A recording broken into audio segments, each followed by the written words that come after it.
Les amis, l'heure est grave. Le Cameroun risque une suspension. Et pourquoi? À cause du paiement de la somme qui devait être versée à l'ex-sélectionneur Antonio Conceição. Samuel Eto'o écrit au MINSEP et lui demande les justificatifs, la preuve de paiement de cette somme-là. Monsieur le ministre, faisant suite au communiqué radio-presse du 21 février 2025, de même que la correspondance blablabla du 24 février 2025 ayant pour sujet le règlement d'une affaire liée au paiement, nous tenons à solliciter auprès de votre haute bienveillance la preuve de paiement par l'État du Cameroun des sommes dues à Monsieur Antonio Conceição da Silva Oliveira suite à la décision du président de la commission de discipline de la FIFA. Cette décision a été rendue le 7 mars 2025 par le conseil de M. Conceição. Il est important de rappeler qu'à cette date, aucune diligence n'a été effectuée pour le paiement. Il convient par ailleurs de noter que conformément aux prescriptions de la décision sus-évoquée, le délai de 30 jours pour son exécution expire le 24 mars 2025.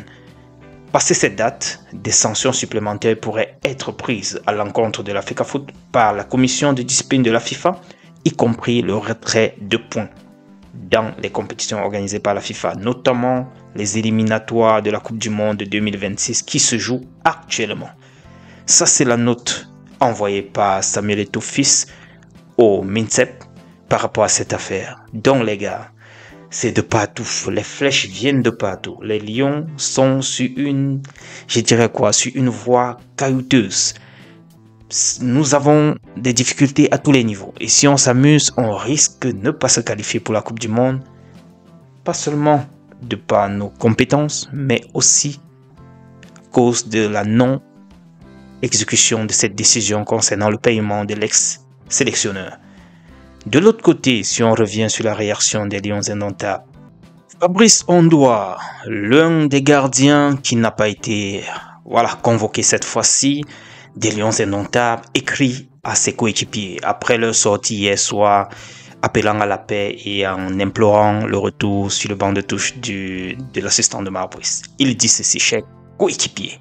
Chers Lions indomptables, je tiens à vous adresser ce message avant notre match de ce soir. Notre parcours est jalonné de succès, témoignant de notre détermination et de notre unité. Souvenons-nous que chaque performance sur le terrain reflète l'héritage que nous portons et l'espoir que nous insufflons à notre nation. Ce match est décisif pour notre participation à la Coupe du Monde. Nous avons une responsabilité immense envers notre pays et des millions de Camerounais qui comptent sur nous. Alors, ne nous laissons pas perturber ni distraire par des guerres inutiles.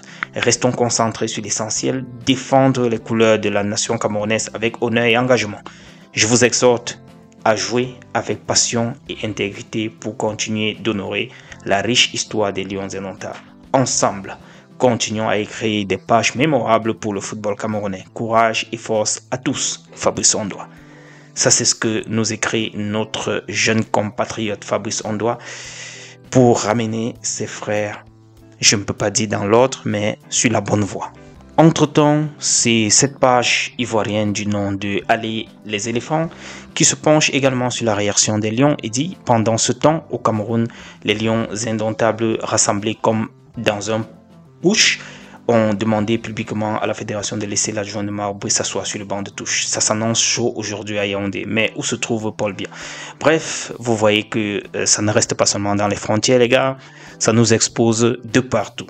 Entre-temps, la sélection libyenne se prépare. Regardez comment les gars sont chauds. Espérons qu'on va gagner ce match. Retrouvons-nous dans la prochaine, les gars. D'ici à la Tech Air.